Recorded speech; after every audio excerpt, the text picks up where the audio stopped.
Hail adventurers, welcome to this recap of Iron Kingdom's All Worlds the Stage session number 11? Is it 11? I forgot to check before I started recording. So, I've been sick. I'm surprised I'm even alive. I've been sick these past couple of weeks, and yeah, session number 10. This is session number 10. And I was gonna record this yesterday, but I started sporting such a nasty stomach virus yesterday, and I've almost forgotten the whole session of 2 days ago for Iron Kingdoms because I was so sick. I was bedridden for most of the day. I woke up like at 3 p.m. in the afternoon. So yeah, hopefully I'll remember. In other news, the Buffy review finally comes out this Friday. It's about 90% done. I only need to scan the pictures and put them in the video, and then just render it and upload it to YouTube. So that will be up this Friday. No ifs and buts about it. I honestly feel like a creep. I feel horrible because the Buffy review was supposed to come out October 31st. October 31st! And it's gonna come out December 2! December 2nd! A whole month after! And I feel like crap. I honestly feel like crap because I like to keep a steady schedule. But it'll be up, and then I have to read that freaking Sons of Arcadia tabletop role-playing game and then review it. And then on December, I also want to have a review of the Gamers movie. So I'll see how that goes. Alright, so last session, the players decided to go to the police station. No, they decided to go to the warehouse district to check out the little lockbox that they hadn't checked out yet. Once there, they are encountered by the final horseman, a man completely dressed in a camouflage outfit. There's a jungle camo, and with a baklava, a jungle camo baklava as well, a ski mask, basically. He presents himself as the final horseman. He tells them that he is with his army men around him, so they can't see them, but they're there. The players notice. He talks about that they're gonna have an encounter. He's gonna kill them, but not yet. He tells them that they dare not bring Hammer with them because he dislikes machines, and it's unfair for them to have the benefit of machines with them. They have that exchange. There was another exchange that because the dwarf likes to do this thing that whenever anybody asks them for help or anything like that, the dwarf thinks it's about, you know, sex, because she prostitutes herself from time to time to get a little bit of money on the side. And the horseman actually, you know, started offering money, but then she was like, no, you're gonna kill us. So it was a weird exchange. I honestly don't feel like going through it. I don't even know why I mentioned it. It was weird. The players were laughing their asses off to that exchange, though. Then they go inside the fourth horseman leaves. They go inside of the warehouse. They notice that Gumshoe is there working at the warehouse. They ask them, "What are you doing here?" Gumshoe tells them, "I was fired. Apparently the police chief doesn't like me being so gung-ho, so he fired me."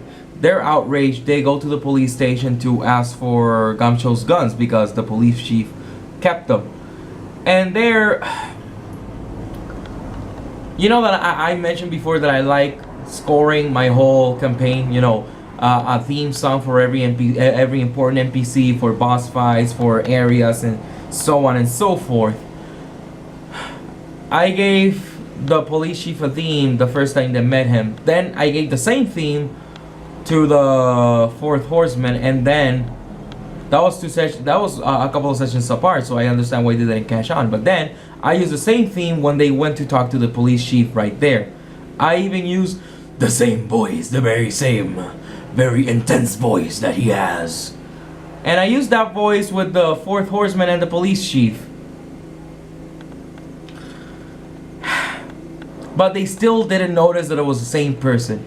I mean, my wife said, huh, the voice. No, it's just, he's just using the same voice, but it's not the same character. I'm like, really? Making it so obvious. Needless to say, they didn't get the guns. She thinks that he stored them inside of his drawer. And then she told Coxsut, hey, at night you go in there and you try to steal them. And Coxsut was like, alright. Coxsut went in there. She had to sneak through a lot of policemen, break a couple of windows, glass windows, so they would think she was somewhere else. After some back and forth, she finally got to the office of the police chief, and there she found that the desk is a hollow desk. One of those desks that it has like something protecting it from the front and the sides, but nothing underneath or in the back. So it was just a table with, you know, metal protectors on the sides. That type of desk. She goes back. Apparently they come to the conclusion that the police chief either has them in the evidence locker, or he has them on his person at all times, which would suck.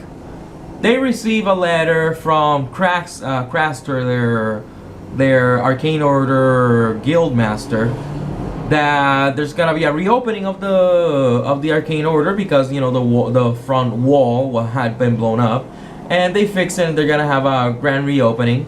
The next day he arrives and he's like, oh, how's everything? Oh yeah. And she's like, oh yeah, we're gonna get ready for the players are like, we're gonna get ready for the grand reopening. And Craster's like, yeah, about that, I can't have you guys here.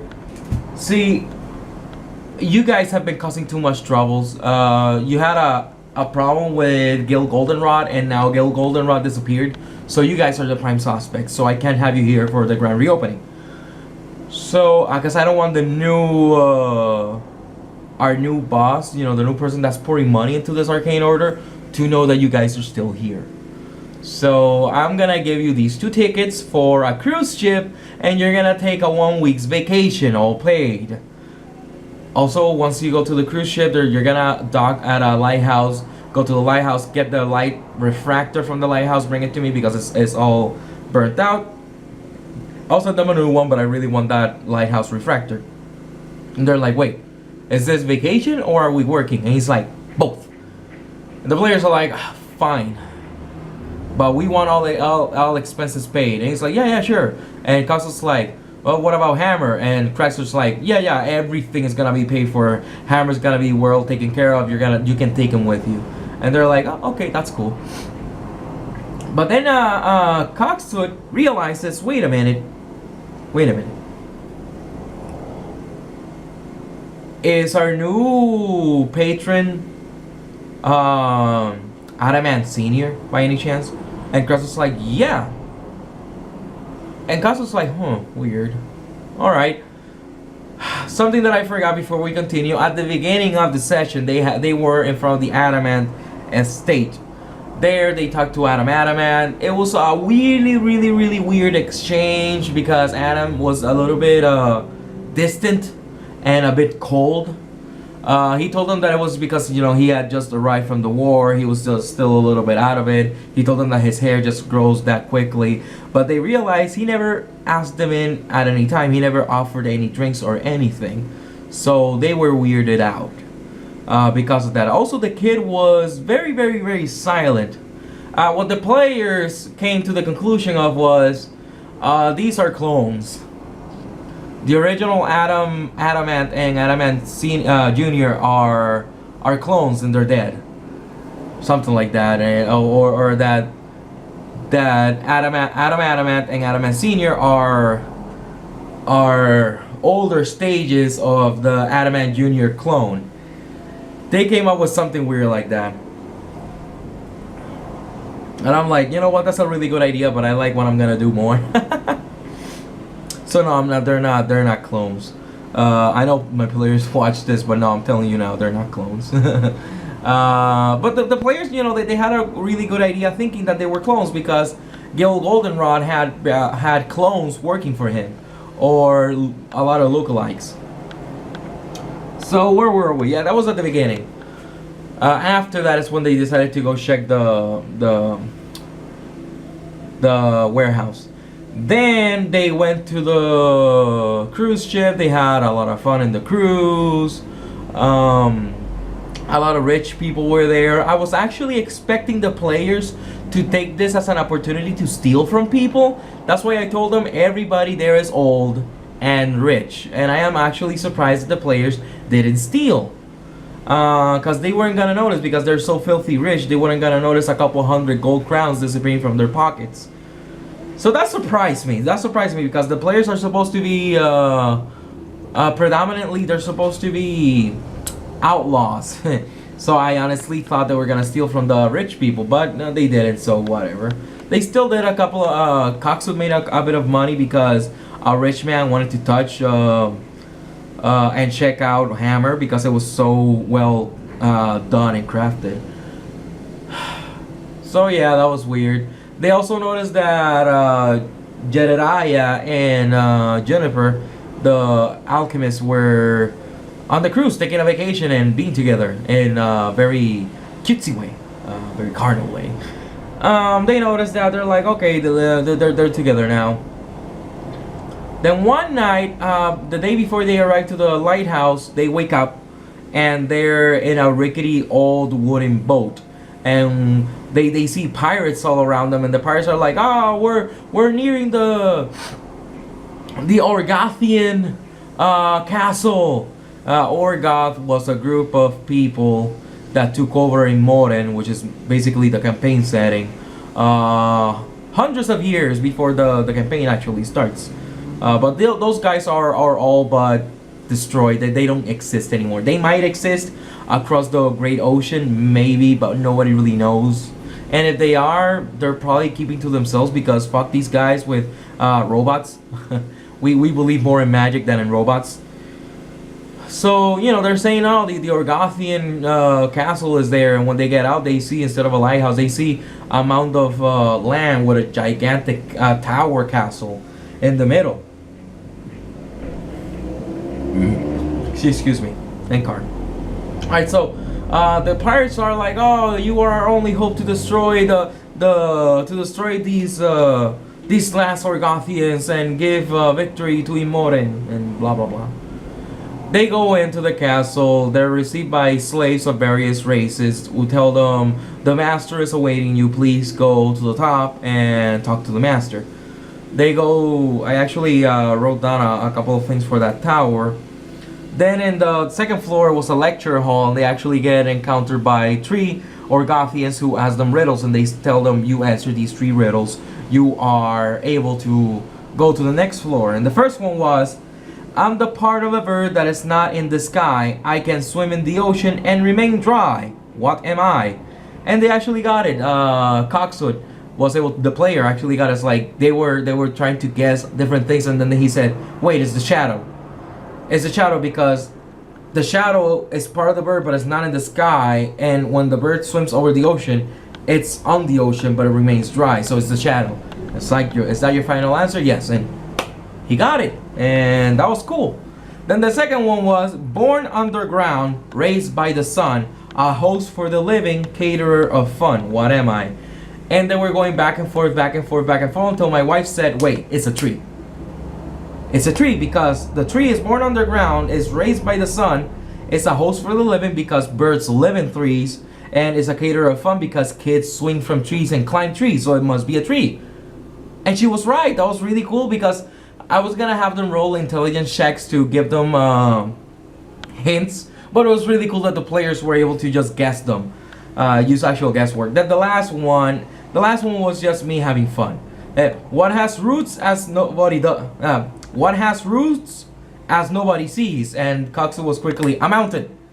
What has roots as nobody sees? Is taller than trees. Up it goes, yet never grows. It's a mountain. It's one of Gollum's riddles for Bilbo Baggins in the Hobbit book. But me and this player have a thing about this riddle. He knows the riddle by heart already.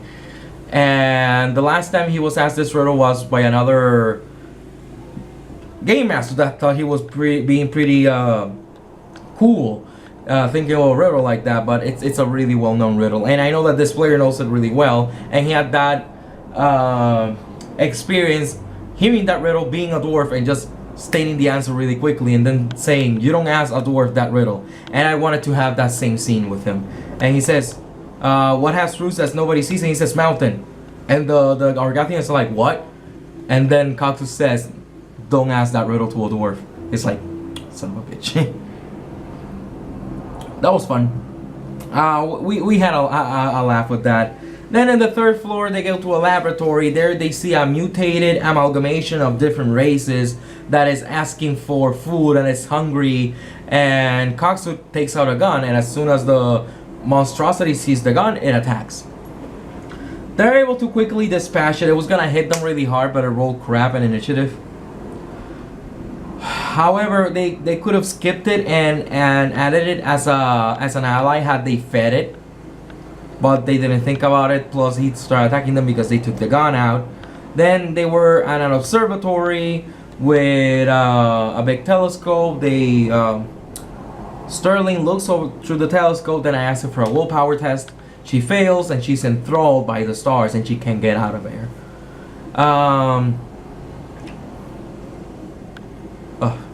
Coxwood is thinking of a way to get her out of there, but then I tell him roll a detection. He rolled really damn well. And he noticed an assassin that was gonna attack him. They roll initiative, they fight the assassin, he beats the assassin, Hammer punches the assassin, and the assassin knocks Sterling out of the telescope. Then they go to the 5th floor. I was actually gonna have them fight more things there, but since they had been rolling so well, I wanted to like congratulate their good luck, and they went to the mess hall. In the mess hall they saw Relentless Lord Orgothanis. It's Orgoth with Honest, which every other villain has had, well, from this storyline has Honest in their name. Necronus, Draconis, Raelionis, and Orgothanis. And Relentless Lord because Orgoth the Relentless from Yu-Gi-Oh! That was for me. That was a reference for myself. I think that was funny. Then, that was gonna be a tough fight. But the players played it really, really smartly because Orgothanis tells them, starts talking to them before fighting. It's like, we're gonna fight because it's written in the stars, but I can't help but think that I had a different life before this. I know I am from Orgoth. I know I am an Orgothian, but I don't remember where I come from. I don't remember anything before today. I know I hate you, and I know you're supposed to hate me, but I don't know why. And they're like, what? And up until this point, the players keep thinking that they travel back in time. And this guy keeps telling them, you don't remember, tells the dwarf, you don't remember being the last dwarf in the world? That I killed all the other dwarf? And he's like, no. And she's like, no. Forget. And he asks Sterling, you don't remember the blood oath? The death oath you declared on me because of what I did to your arcane order? And she's like, no. We don't remember any of that at all. He's like, I can't deny my nature, and my nature is to destroy you. So we have to fight. Because I feel I have to. I am being compelled to, even though I don't remember what I did to you. I don't remember I remember it, but I don't remember doing it. I don't remember where I come from. I don't remember where I got this armor from, this sword from. I don't remember anything. And they start throwing out things that they know about. Start throwing out things. And he's like getting confused and getting angrier. But then they actually mention Craster. It's like, wait, Craster. Craster wanted something. Craster wanted something. What was it that Craster wanted? I remember that Craster asked me for something. And then they're like, the lighthouse refractor. And then he starts like coming to. It's like, yes, I have to get Craster the lighthouse refractor. And he drops the sword. Then the dwarf wanted to get out the sword. And he asked me, is he gonna freak out if I go towards the sword? And I'm like, well, as you're going towards the sword and trying to grab it, he freaks out. And he's like, okay, I stop it. And he actually, like, the sky shatters and crystals, glass falls from the sky, and suddenly they find themselves at the top floor of the lighthouse. And they see an old man in front of them. And the dwarf was quickly to ask me, is the sword still there? I'm like, no, the sword's not there anymore. I'm like, oh. But then he presents himself as being, I forget the name, Bob something. I didn't write it down because that NPC's not even gonna come up anymore. But they asked for the name. He gives him the refractor, and they asked him if he doesn't remember anything about what happened, and Orgathanis and Orgoth and the sword and stuff, and he's like, no, what are you talking about? They're like, okay, let's head back. So they head back to the boat. Now what would have happened is, if they would have fought Orgathanis, they would have actually been able to keep the sword. Now the sword was gonna be, it was gonna be a strong sword. It was gonna be a magical sword. Nothing big. It's just a thing they would have had. It wasn't gonna give them any huge special benefits. However, they could have sold it for a lot of money to an Orgathian researcher, or they could have kept it as a trophy. But they would have gotten like around 300 gold crowns for it. So that was the thing that they missed. But it's fine. They went back in the boat. After that, well, I was really happy with how they handled the Orgathanis thing.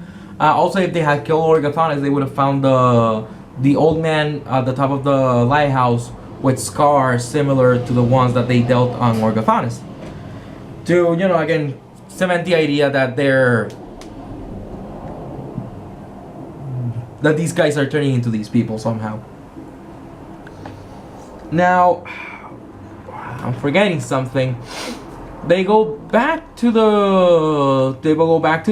They go to the police station again to ask again for the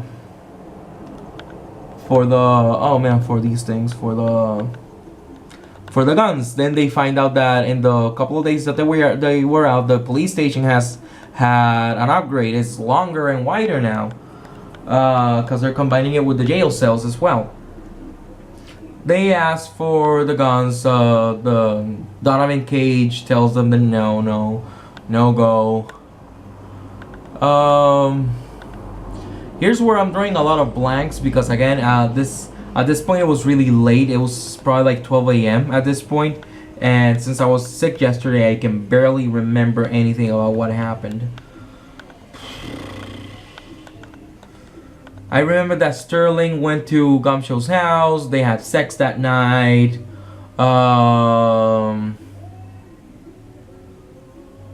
yeah, they checked out their new warehouse. There they found heavy Warcaster armor with a couple of runes in it. They has the runes that create light like a lantern, and a rune that lowers the defense penalty. So the defense doesn't go down by that much. Sterling asked Coxu to fit it to her proportions, and she did this. Oh yeah, then now I'm remembering things. I remember what happened before. Yeah, well she was in Gumshow's place. Coxwood is working on the Warcaster armor, and I tell Coxwood, you notice that you feel that Hammer is getting jealous of you working on that Warcaster armor and not on him. And Coxwood freaks out, and she pulls out her gun, and she's like, I need to get some fresh air. She goes outside and she starts getting some fresh air. I roll a couple of things, and I asked him, roll a willpower. And he gets over 20. I'm like, okay. You feel a stinging sensation in the back of your neck. And he checks it out, and it's a dart. And she starts screaming for help, and Jedediah and Juniper drag her inside, and they send servants to go get Moira. They get Moira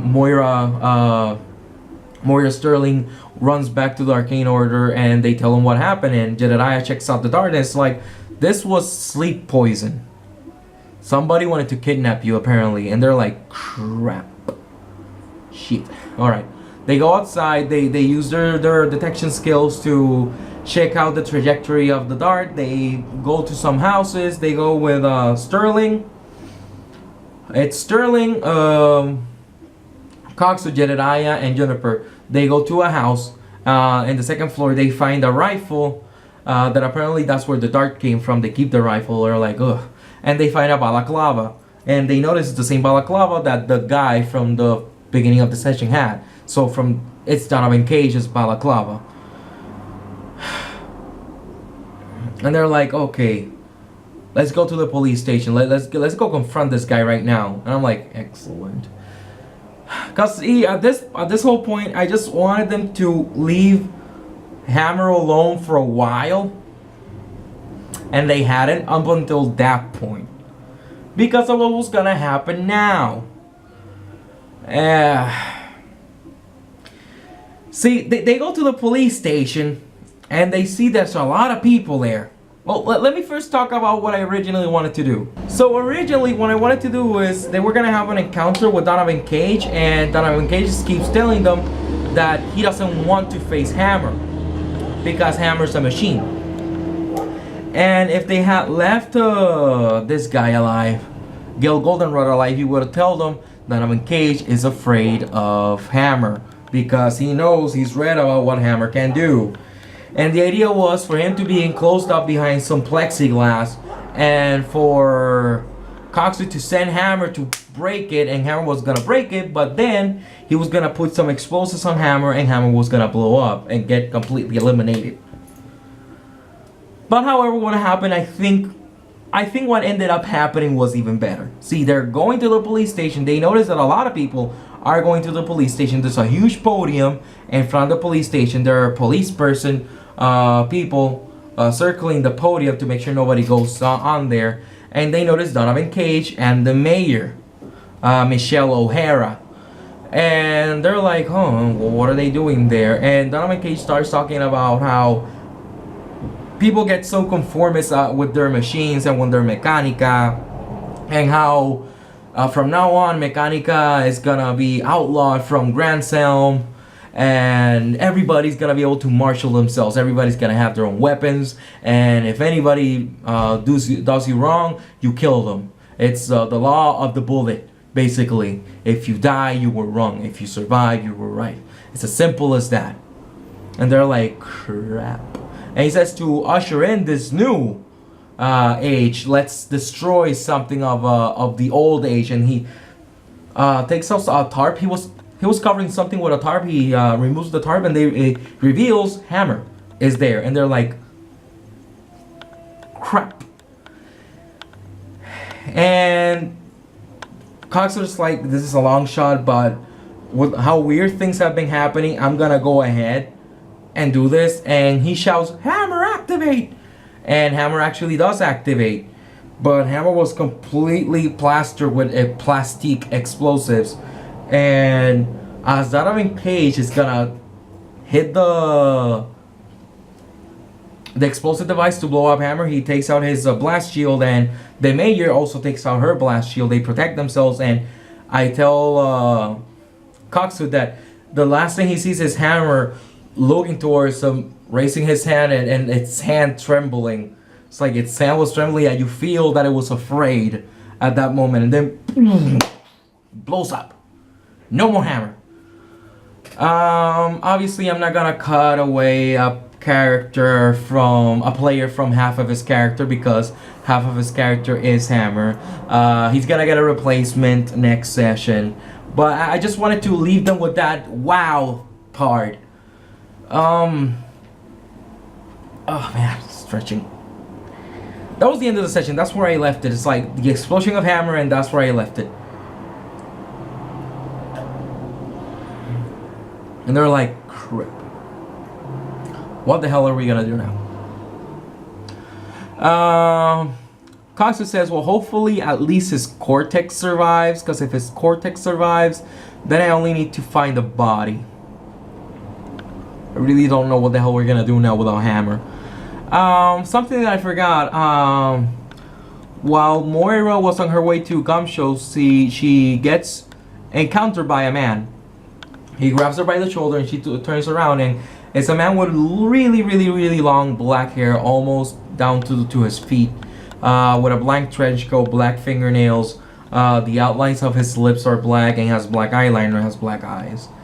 And she says, "Oh, how are you?" And he says, "No, it's the first time that we're meeting. I know you, but you don't know me. Well, you might know my name." And she says, "Wait a minute." Every time they beat one of the fairy tale bosses, as I'm calling them, they get a parchment, and that parchment, they have 4 parchment, and it says Blackheart Thornsoul. And she's like, "Are you Blackheart Thornsoul?" And he says, "The one and only."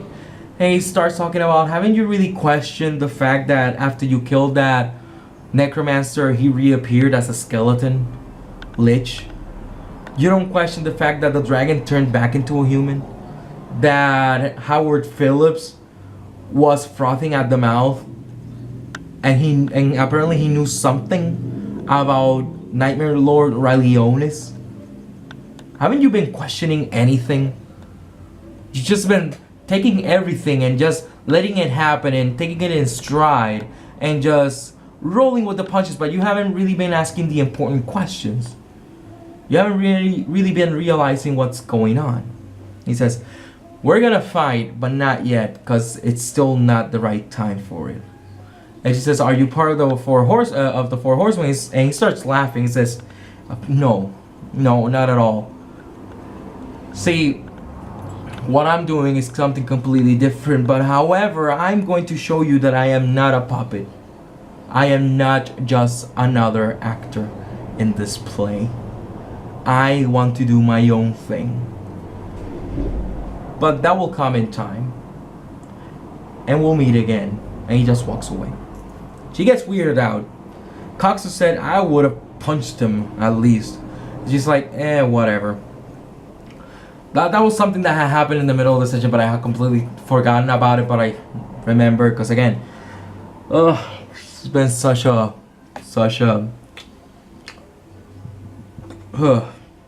bad couple of days.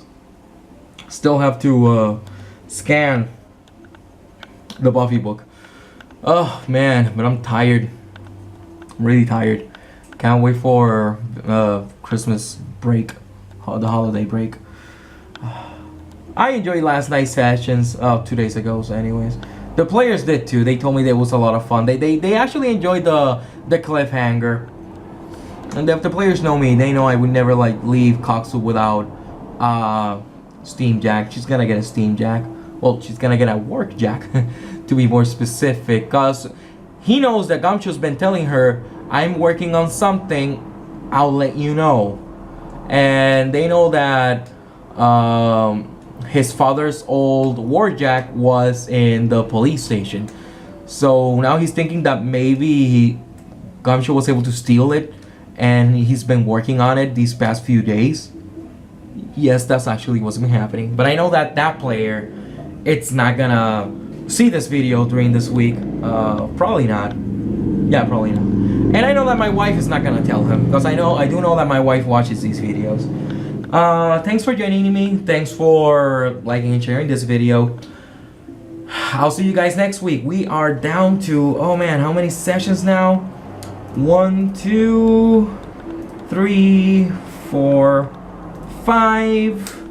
Around 5 to 6 more sessions and the game is over. So if it's 5 to 6 more sessions, that means that, let's see, 1, 2, 3, 4, 5,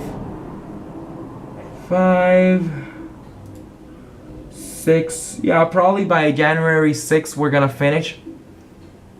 January 6th to January 13th. It's gonna be the end of the campaign. We'll see. We'll see what the future brings. Again, thanks for watching the video. I'm sorry that I'm so out of it. I hope I'll be better for next week. I am not looking forward to Sons of Arcadia. I am, however, looking forward to reviewing the gamers. That's gonna be fun. See you guys next time, and remember, as always, rule number 1: always have fun.